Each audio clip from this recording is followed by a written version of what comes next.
Hi students, chemistry में 2 classes में और आप लोगों का स्वागत करता हूँ।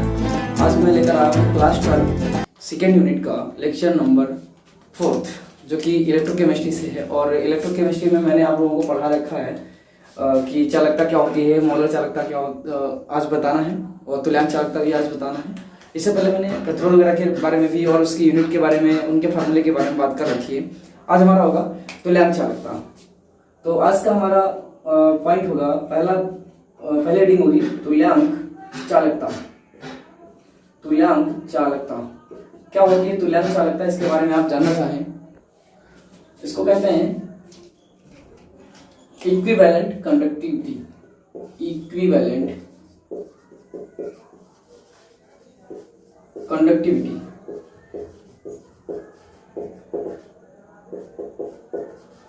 और इसको रिप्रेजेंट करते हैं कैपिटल लैम्डा ई क्यू से। ये आपको ध्यान देना है। इसको रिप्रेजेंट करते हैं किससे? Capital lambda E Q. ये है कैपिटल लैम्डा और ई क्यू होता है। तो होता क्या है, अब यहाँ पे अगर हम बात करें तो कोई ऐसा वैद्युत अपघट का विलयन जिसमें वैद्युत अपघट के एक तुल्यांक मौजूद हो, तो ऐसे विलयन में जो आयनों की चालकता शक्ति होगी उसको क्या कहा जाएगा? तुल्यांक चालकता कहा जाता है। तो तुल्यांक चालकता क्या होती है? वैद्युत अपघट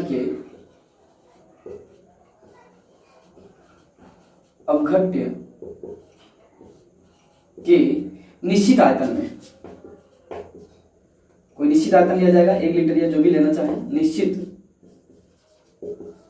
आयतन में किसी वैद्युत अपघट के निश्चित आयतन में उपस्थित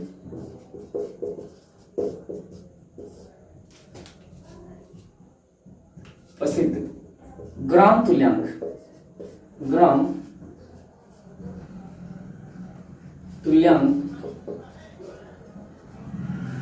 कितना होगी? 1 ग्राम तुल्यांक। यहां पे ले सकते हैं 1 ग्राम तुल्यांक। 1 ग्राम तुल्यांक सांद्रता, 1 ग्राम तुल्यांक सांद्रता के विलयन में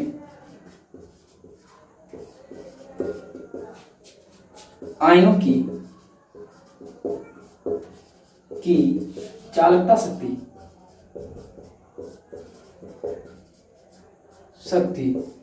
क्या कहलाती है? वैद्युत अपघट की तुल्यांक चालकता कहलाती है। तो कौन लगाते हैं यहाँ पे? शक्ति तुल्यांक चालकता कहलाती है। तुल्यांक चालकता कहलाती है। और एक बात जरा देखिएगा, वैद्युत अपघट के एक निश्चित आयतन में उपस्थित 1 ग्राम तुल्यांक सांद्रता के विलयन में आयनों की जो चालकता शक्ति होगी, कहने का मतलब ये है कि हम कोई विलयन ऐसा ले रहे हैं जिसमें पदार्थ की सांद्रता जो है तुल्यांक में घुली हुई है, यानी ग्राम तुल्यांक में घुली हुई है। कोई निश्चित आयतन है, कोई बर्तन जिसमें हमने पदार्थ को घोल रखा है, लेकिन पदार्थ को जो घोला है वो तुल्यांक घोले गए हैं। तुल्यांक क्या होता है आप जानते हैं? पदार्थ का अणुभार बटे अम्लता या क्षमता जो होती है उसको हम क्या कहते हैं? तुल्यांक कहते हैं। तो जो तुल्यांक घुले हुए हैं किसी वैद्युत अपघट के निश्चित आयतन में, तो जो उसमें आयन होंगे, उस वैद्युत अपघट में जो आयन होंगे, उन आयनों की जो चालकता सामर्थ्य होती है या चालकता शक्ति होती है, उसी को क्या कहा जाता है? तुल्यांक चालकता कहा जाता है। इसको किससे रिप्रेजेंट करते हैं? तो मैंने पहले ही बता रखा है, इसको लैम्डा ई क्यू से रिप्रेजेंट करते हैं। ये आपको ध्यान रखना होता है। और इसके लिए जो आयतन लिया जाएगा वो V होगा, और V आयतन जो कि होता है अगर हम लेंगे तो सेंटीमीटर क्यूब होता है। सेंटीमीटर क्यूब का मतलब है लंबाई गुणे चौड़ाई गुणे ऊंचाई। तो ये V बराबर सेंटीमीटर क्यूब हो जाएगा। यहाँ पर आयतन जो लिया जाएगा वो V बराबर सेंटीमीटर क्यूब में आएगा। इस चीज को ध्यान रखना है। इसके बाद फिर आपको पढ़ना है तुल्यांक चालकता और विशिष्ट चालकता में संबंध। तो अगला है, इसके बाद हो जाएगा, इसको मिटा देते हैं, इसको नोट कर लीजिएगा, फिर आगे बढ़ते हैं। तो अब हम देखना है, हमें रिलेशन देखना है कि तुल्यांक चालकता जो कि कप्पा माफ कीजिएगा लैम्डा ई क्यों होता है, और साथ ही साथ जो मोलर चालकता का विशिष्ट चालकता बता रखे हैं वो कप्पा, उस कप्पा के बीच में संबंध क्या होता है। तो तुल्यांक चालकता तथा विशिष्ट चालकता में संबंध। इस संबंध के बारे में आपसे न्यूमेरिकल पूछे जाते हैं। अभी संबंध के बारे में अगर हम बात करें तो आपका चालकता क्या होती है, तो लैम्डा ई क्यू होता है। क्या होता है, लैम्डा ई क्यू होता है। और विशिष्ट चालकता की बात करें अगर, तो ये होता है क्या, कप्पा। और कप्पा जो होता है, कप्पा, इस कप्पा के बारे में अगर हम बात करें तो जो आयतन होगा विलयन का वो किसमें मौजूद होगा, तो कंसंट्रेशन ऑफ ई क्यू लिया जाता है, यानी तुल्यांक चालकता का विलयन लिया जाता है। तो उसके लिए हम क्या ले लेंगे, हम सी ई क्यू लेते हैं। सी ई क्यू का मतलब क्या है, सी का मतलब यहाँ पर कंसंट्रेशन है, ई क्यू का मतलब इक्विवेलेंट यानी तुल्यांक, ग्राम प्रति तुल्यांक की सांद्रता का कोई विलयन है और उसमें जो चालकता घुली हुई है प्रति आयतन में जो चालकता घुली हुई है उनके बीच का अनुपात लेते हैं, तो हमारी क्या होती है, इनके बीच का रिलेशन होता है। अगर हम बात करें तो यहाँ पर क्योंकि आपको पता है सी जो होता है आयतन है, अब सांद्रता कह सकते हैं, सांद्रता ग्राम प्रति लीटर में होती है। तो अगर हम सी बराबर सी ई क्यू बराबर बात करें तो क्या हो जाएगा, 1/V सेंटीमीटर क्यूब होता है, ये सेंटीमीटर क्यूब हो जाएगा। क्यूब का मतलब आयतन लिया गया ना यहाँ पर, तो लंबाई चौड़ाई और ऊंचाई तीनों हो जाती है। तो यहाँ पर हम इसको भी रख सकते हैं। और ये होगा तो किसमें होगा, तो ये 1 ग्राम प्रति तुल्यांक होगा। क्या होगा, 1 ग्राम प्रति तुल्यांक, 1 ग्राम प्रति तुल्यांक होगा। ये आपको ध्यान रखना है। प्रति तुल्यांक थोड़ा ध्यान दीजिएगा, ये हो जाएगा ग्राम तुल्यांक हो जाएगा, ग्राम तुल्यांक, ग्राम यानी जी और ई क्यू, और प्रति लीटर, प्रति लीटर का मतलब हम यहाँ पर सेंटीमीटर क्यूब कह सकते हैं। ये आपको याद रखना है, इसमें याद रहेगा। ग्राम तुल्यांक प्रति ये माइनस हो जाएगा सेंटीमीटर क्यूब, क्योंकि ये मैंने कहा ये इसको ऊपर लेंगे और इसके बारे में सांद्रता बात हो रही है। तो अगर एन मोल की सांद्रता यहाँ पर एक क्या लिया गया है, तो ये नंबर ऑफ मोल लिए गए, 1 मोल का आयतन है और बी क्या है हमारा यहाँ पर, तो यहाँ पर बी जो लिया गया है वो आयतन हो जाएगा 1 लीटर का। ये मैंने कहा मोल है, पदार्थ के मोल और बत्ते आयतन हो जाता है, पदार्थ का आयतन होगा। तो क्योंकि यहाँ पर आपको पता है ई क्यू जो होता है ये इक्विवेलेंट के लिए है, यानी तुल्यांक के लिए, तो ई क्यू लिख सकते हैं बी ई क्यू, और बी ई क्यू लिया गया है इसीलिए यहाँ पर ग्राम तुल्यांक प्रति सेंटीमीटर क्यूब लिया गया है। अब आपको यहाँ पे पता चला है कि ये तुल्यांक चालकता क्या हो जाती है, लैम्डा ई क्यू, विशिष्ट चालकता क्या हो जाती है, कप्पा, और इनमें संबंध क्या है, तो अपान सांद्रता में तुल्यांक के लिए लिया गया है। अब इसको अगर हम लिखना चाहें तो इस वैल्यू का मान हम यहाँ पर अगर पुट कर दें तो इसका मान क्या आ जाएगा, ये 1/V हो जाएगा, V क्या हो जाएगा, ऊपर चला जाएगा।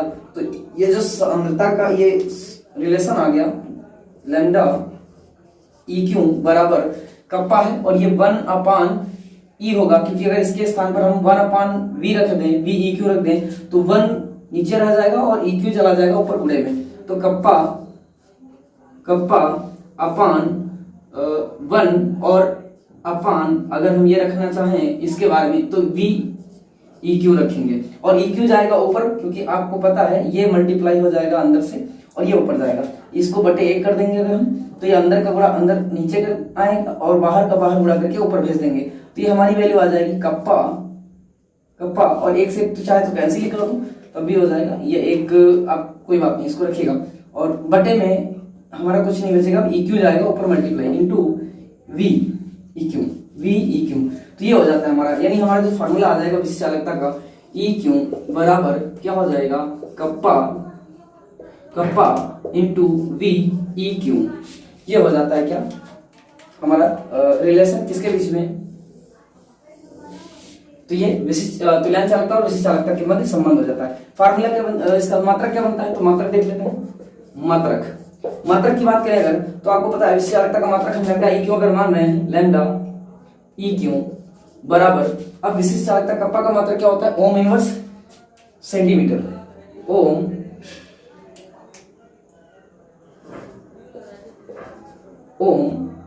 सेंटीमीटर इनवर्स हो जाएगा, ओम इनवर्स सेंटीमीटर इनवर्स। ये तो इसका हो जाएगा कितने का, कप्पा का, और ई क्यू का क्या होता है, इनटू यहाँ पे सेंटीमीटर -3 अपान क्या हो जाएगा, सॉरी -3 नहीं, यहाँ पर आयतन प्लस में ऊपर जाएगा तो प्लस में सेंटीमीटर अपान ई क्यू हो जाएगा। ई क्यू क्या है, तुल्यांक है, आपको पता है। अब इसके आगे अगर हम इसको निकालें तो लैम्डा ई क्यू बराबर क्या हो जाएगा, ओम इनवर्स सेंटीमीटर से 1 सेंटीमीटर क्या हो जाएगा, कट जाएगा तो कितना हो जाएगा, 2 बचेगा। तो ये हो जाएगा ओम इनवर्स, यहाँ पे 1 लगा दीजिएगा, ओम इनवर्स सेंटीमीटर स्क्वायर बचेगा, सेंटीमीटर स्क्वायर, और अपान में ये ई क्यू है, इक्वस यानी तुल्यांक है, तुल्यांक है तो इसको ऊपर ले जाएंगे, ऊपर ले जाएंगे तो ये ई क्यू क्या हो जाएगा -1। तो ये आपका बन जाता है मात्रक। और मात्रक की बात करें अगर हम, तो इसका और रिलेशन, इसको और कैसे लिख सकते हैं उसको भी देखिएगा, इसको नोट कर लिए होंगे आप।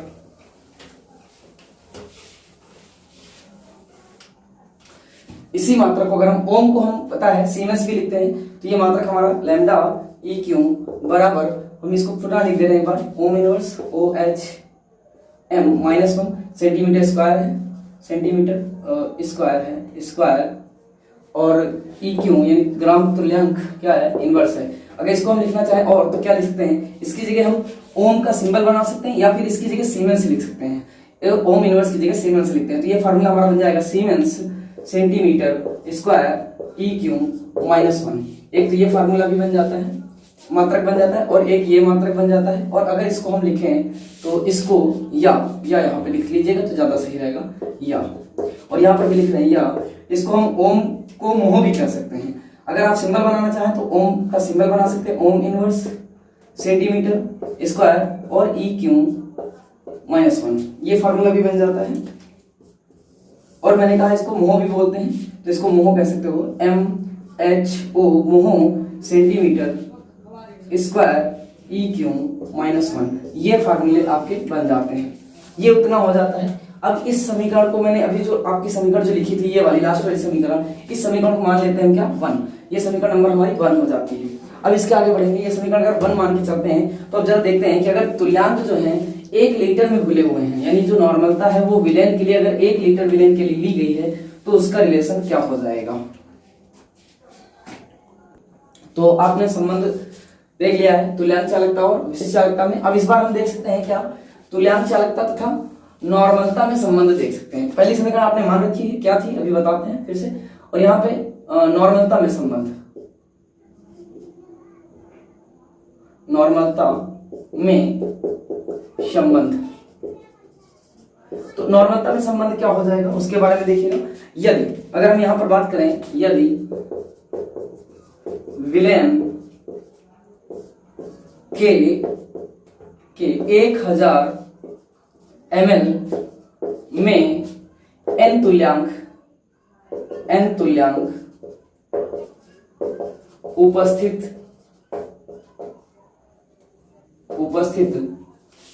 हैं, तो हमारा जो ये बन जाएगा, ये आयतन हमारा V क्या हो जाएगा, V ई क्यू बराबर क्या हो जाएगा 1000/n हो जाएगा। और ये समीकरण आपने ई क्यू में आपने अभी समीकरण नंबर 1 देख रखी है। समीकरण नंबर 1 हमारी क्या थी, तो वहां पे लैम्डा ई क्यू बराबर क्या था, लैम्डा ई क्यू बराबर kappa into V E Q था, वी ई क्यू। अब ई क्यू का सॉल्यूशन आयतन दिया गया है, यानी आयतन रहा होगा, विलेन का आयतन रहा होगा, कप्पा यानी विशिष्ट चालकता रही होगी, और गुणे उसका आयतन। तो आयतन किसमें अगर नॉर्मलता के रूप में ले लिया गया है, तो नॉर्मलता को हम कैसे रिप्रेजेंट करेंगे, इस तरह से। तो इस समीकरण को हम क्या बना सकते हैं, ये समीकरण नंबर हमारी 1 थी। अब इस वैल्यू को, समीकरण नंबर, इस वैल्यू को अगर हम समीकरण नंबर किसमें रख दें, 1 में रख दें, तो ये वैल्यू हमारी सेकंड है, और समीकरण नंबर ये 2 हो जाती है। समीकरण 2 को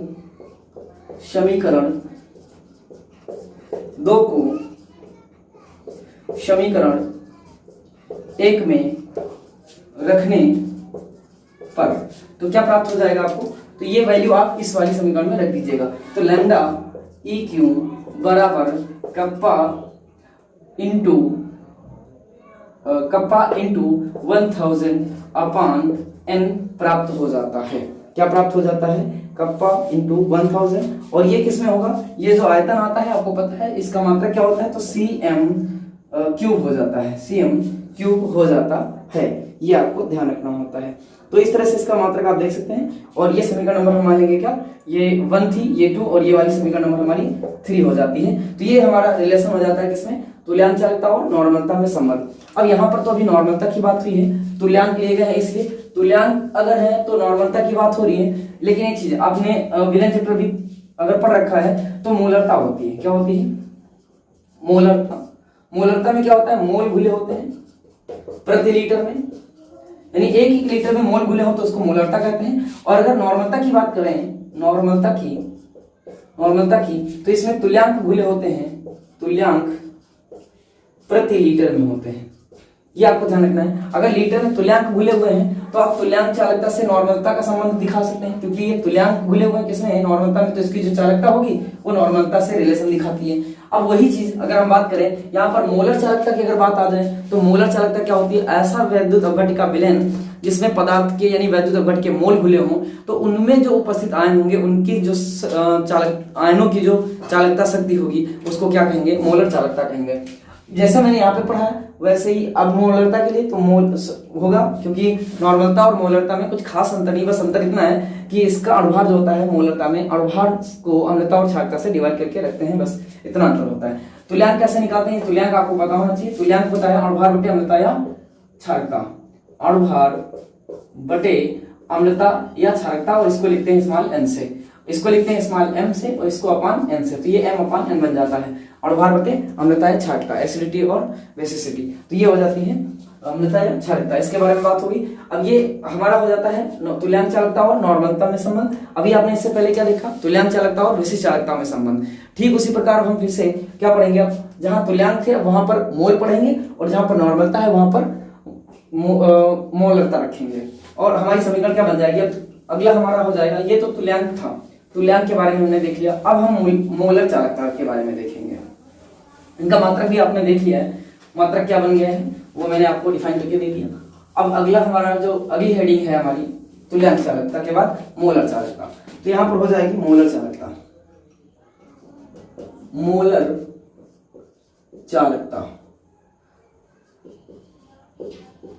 मोलर चालकता, तो मोलर चालकता इसको कहेंगे मोलर कंडक्टिविटी, और इसको लिखते हैं लैम्डा एम से, ये आपको ध्यान रखना है। इसको किससे लिखते हैं, लैम्डा एम से। तो मोलर कंडक्टिविटी है, मोलर चालकता है। अब ये क्या होगा, ये भी है वैसे ही सेम, मैंने कहा वहां पे तुल्यांक भूले थे, तुल्यांक का वैद्युत अपघट्य लिया गया था। कहने का मतलब ये कह सकते हैं कि विलयन का मैंने आयतन लिया, उसमें तुल्यांक घोल दिए। अगर मैंने तुल्यांक ना लिए, मोल घोल दिए, तो वो क्या हो जाएगा, मोलर चालकता हो जाएगी। लेकिन कैसे होगी उसको समझिएगा। तो वैद्युत अपघट्य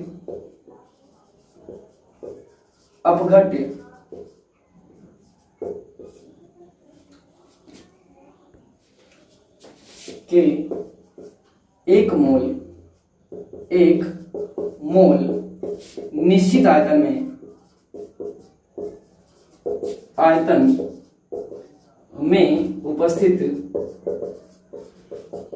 उपस्थित होने पर इनके आयनों की, किसके, तो वैद्युत अपघट्य के आयनों की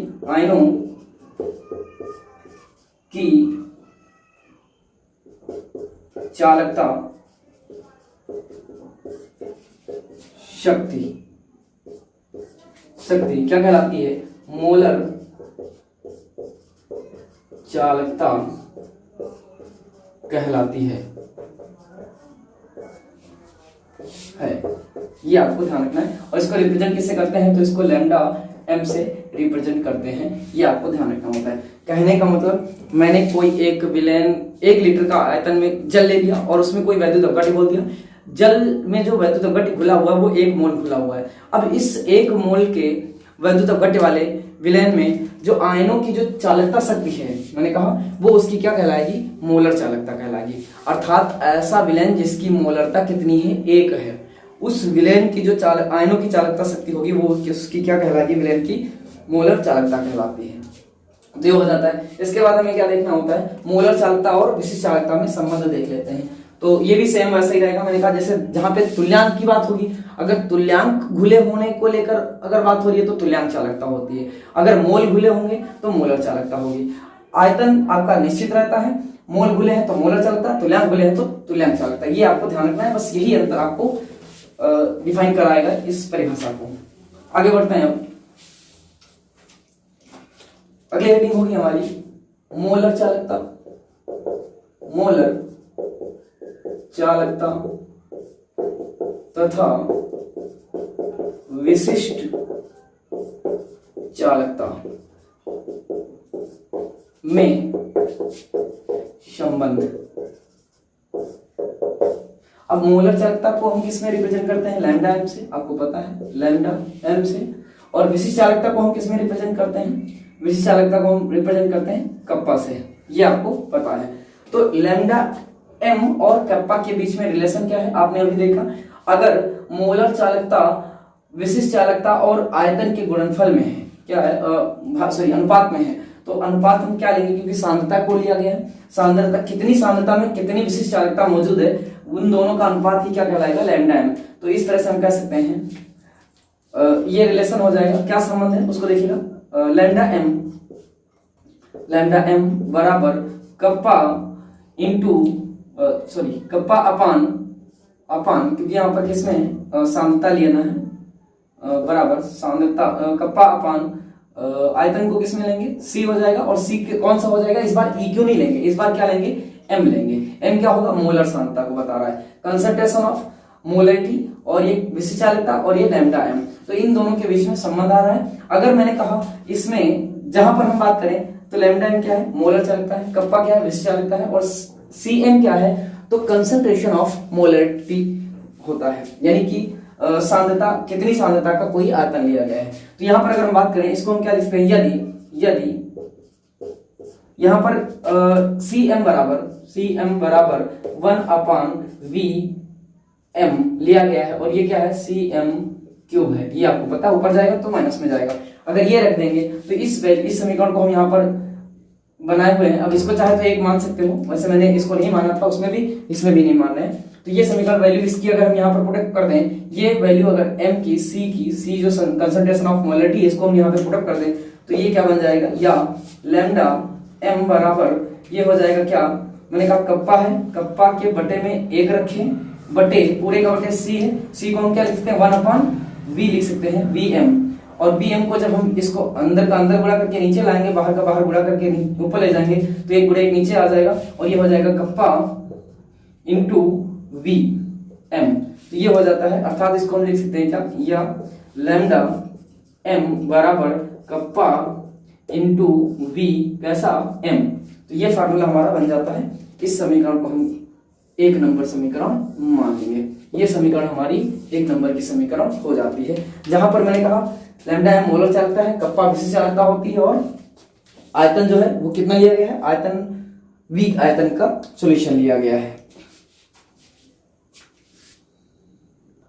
तो ये हो जाता है। लेकिन यहाँ पर अगर आपको बात समझ में नहीं आई, तो सांद्रता बराबर c बराबर आपको पता है 1/v होता है। 1 क्या होता है, 1 मोल पदार्थ के बटे आयतन लीटर में। तो मोल प्रति लीटर अगर विलयन मौजूद है तो इसको सांद्रता ही कहा जाता है, इसलिए उसको सांद्रता को c से रिप्रेजेंट करते हैं, और c कहा जाता है कंसंट्रेशन को, ये याद रखिएगा। तो ये वही चीजें हैं। अगर यहाँ पर मोलरता के लिए है तो m लगाया गया है, अगर c इक्विवेलेंट है यानी कि तुल्यांक है तो उसके लिए EQ लिखा जाता है, 1/v EQ हो जाएगा, ये आपने पीछे देख रखा है। तो ये वही चीजें हैं, हालांकि इसमें कोई डिफरेंशिएशन नहीं। अगर मात्रक की बात करें तो इनका मात्रक क्या बन जाता है, आइए मात्रक को यहाँ पर देख लेते हैं। अब मैंने कहा लैम्डा m का मात्रक जो हो जाएगा, मोलर चालकता, किसकी, मोलर चालकता का मात्रक क्या बनेगा, तो कप्पा आपको पता ही है पहले से, कप्पा को आप क्या क्या लिख सकते हैं, आप ध्यान रखिएगा।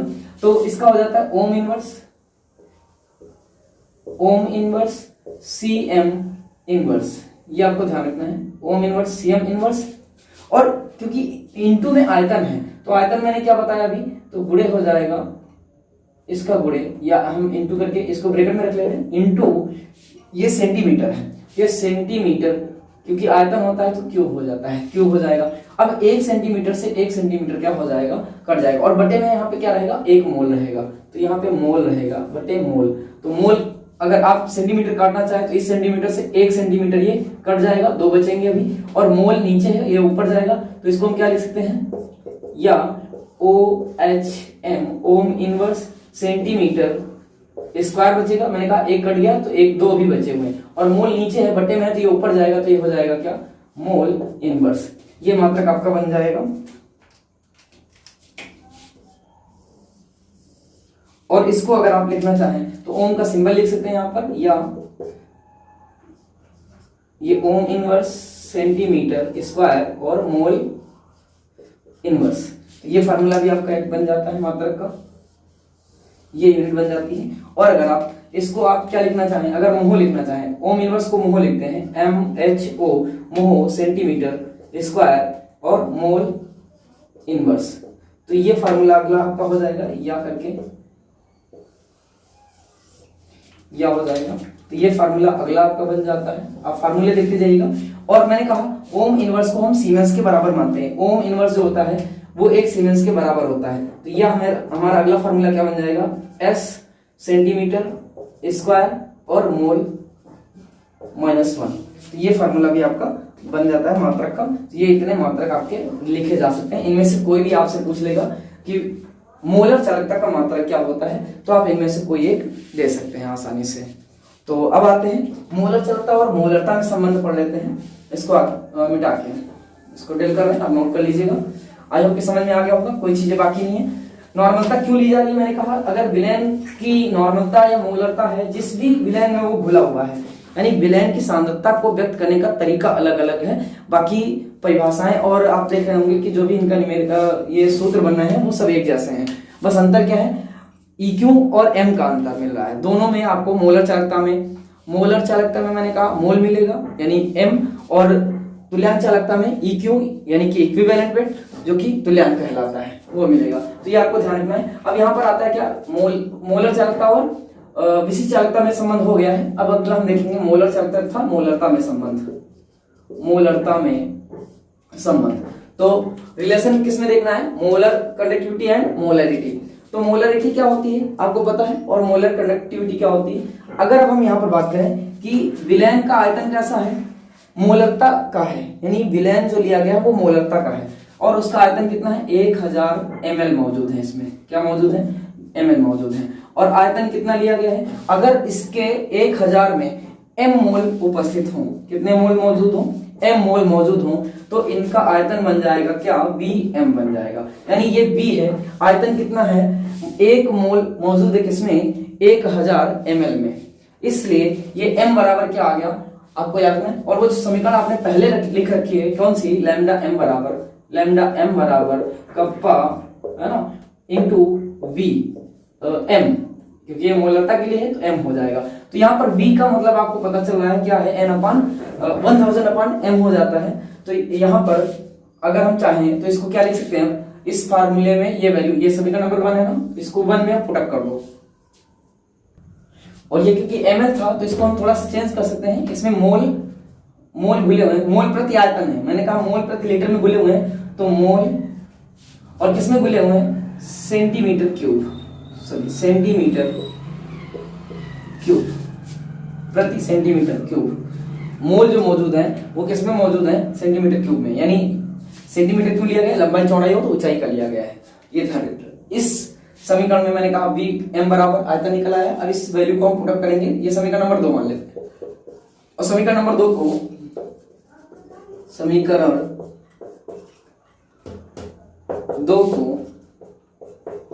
समीकरण 1 में रखने पर क्या हो जाएगा, मान रख सकते हैं आप, वैल्यू रख दीजिएगा। ये वैल्यू आपको उठा के इसमें रख देंगे। तो लैम्डा m बराबर क्या था, कप्पा था, और इंटू b के स्थान पे आप क्या रखेंगे, 1000 अपान क्या हो जाएगा, m आ जाएगा। क्या हो जाएगा, 1000 अपान m हो जाता है। और यहाँ पे ये बात क्या बताती है, आपको पता होगा कि पदार्थ का 1 मोल 1 लीटर में उपस्थित है। यहाँ पे लीटर अगर नहीं लिखा हुआ तो आप लीटर भी लिख सकते हैं, 1 लीटर या आयतन भी होता है, ये आपको पता ही है इसके बारे में। तो ये हमारा रिलेशन हो जाता है किसके बीच में, ये रिलेशन है मोलर चालकता और मोलरता के बीच संबंध। इससे आपके कई फार्मूले पूछे जा सकते हैं और ऐसे न्यूमेरिकल भी आते हैं, तो इस चीज को आपको ध्यान रखना होता है। अब अगला हमारा रिलेशन जो आएगा, मात्रक मैंने बता ही दिया आपको। तो मोलर चालकता की परिभाषा, तुल्यांक चालकता की परिभाषा, और मोलर चालकता विशिष्ट चालकता में संबंध, तुल्यांक चालकता और तुल्यांक विशिष्ट चालकता में संबंध, दोनों के बारे में मैंने बात कर ली। मोलर चालकता और विशिष्ट चालकता में संबंध, तुल्यांक चालकता और विशिष्ट चालकता में संबंध। इसके अलावा तुल्यांक चालकता और नॉर्मलता में संबंध, मोलर चालकता और मोलरता में संबंध, ये हो गया है। और इनके मात्रक भी हो गए हैं, मोलर चालकता के और तुल्यांक चालकता के। अब अगला हम देख लेते हैं मोलर चालकता और तुल्यांक चालकता में क्या संबंध होता है, इनको भी एक बार जरा देख लेते हैं। तो मोलर चालकता का समीकरण आपको मिल चुका है और तुल्यांक चालकता का समीकरण भी आपको मिल चुका है। तो देखते हैं यहाँ पर मोलर चालकता और तुल्यांक चालकता में संबंध। हेडिंग डालेंगे अभी, मोलर चालकता यानी मोलर कंडक्टिविटी और तुल्यांक चालकता, इक्विवेलेंट कंडक्टिविटी, तुल्यांक चालकता में संबंध, तो इनमें संबंध क्या है सीधे देखते हैं। अब आपको पता है मोलर चालकता लैम्डा एम था और तुल्यांक चालकता क्या था, लैम्डा ई क्यू था। ये दोनों बातें आपको पता है। और इसकी जो वैल्यू मैंने रख रखी है, इसकी जो वैल्यू मैंने रखी थी वो क्या थी आपको पता है, ये बराबर था कप्पा इनटू विशिष्ट चालकता के संबंध में लेते हैं तभी, या एक वी के संबंध में ले लेते हैं तो वी क्या हो जाएगा, एम हो जाएगा, और यहां पर क्या हो जाएगा, बराबर कप्पा इनटू वी, और यहां पे क्या हो जाएगा, इक्विवेलेंट हो जाएगा। या आपने जो थर्ड समीकरण मान रखी थी, क्या समीकरण क्या थी, तो लैम्डा एम की जो वैल्यू थर्ड समीकरण में आई थी, लैम्डा एम बराबर क्या था, कप्पा इंटू 1000 अपान, यहां पर इसको इंटू लिख लें और ये अपान क्या हो जाएगा, एम हो जाएगा, मोलरता हो जाएगी। और इसके लिए क्या था, इसके लिए आप देख लीजिएगा जरा, ये थर्ड समीकरण वाला है, इससे चाहे तो इससे निकाल सकते हैं, इससे चाहे तो इससे भी निकाल सकते हैं। V बराबर मैंने बता दिया, V आयतन में, यानी कि V 1000 आयतन है और इसमें मोल मौजूद है कितना, 1 मोल, यानी एक V में 1 मोल मौजूद है, तब की बात हो रही है यहाँ पर। तो यहाँ पर ऐसे ही लिख सकते हैं, लैम्डा ई क्यू बराबर क्या हो जाएगा, कप्पा इंटू 1000 अपान क्या हो जाएगा, 1000 अपान n हो जाएगा। ये आपको ध्यान रखना है। तो इन दोनों में संबंध बताना है तो हम क्या करेंगे, इन दोनों में संबंध बताने के लिए लैम्डा एम इधर से ले लेंगे, लैम्डा एम अपान इसको क्या करेंगे, लैम्डा ई क्यू ले लेंगे, बराबर इधर कप्पा गुणे है ये रखेंगे, ऊपर वैल्यू कप्पा इंटू, और बटे लगा लेते हैं, पूरे का बटे लगा लेते हैं पहले ही, है ना, ताकि आपको आसानी हो जाए। चलिए हम यहाँ पे ब्लैक से लिख दे रहे हैं, ये वाला ये वैल्यू हम लिख रहे हैं पहले, तो कप्पा इंटू 1000 अपान एम हो जाएगा। और ये वाली वैल्यू अगर हम रखें तो ये हो जाएगी हमारी क्या, इस ई क्यू की, तो ये भी हो जाएगी कप्पा इंटू 1000 अपान एम हो जाएगा। अब यहाँ पे आप देख सकते हैं ये वैल्यू जो है इससे कट जाएगी, कप्पा से कट जाएगा, तो ई एम अपान ई क्यू की वैल्यू क्या आ रही है, एम अपान एन आ रही है। क्या आ रही है, एम अपान एन आ रही है।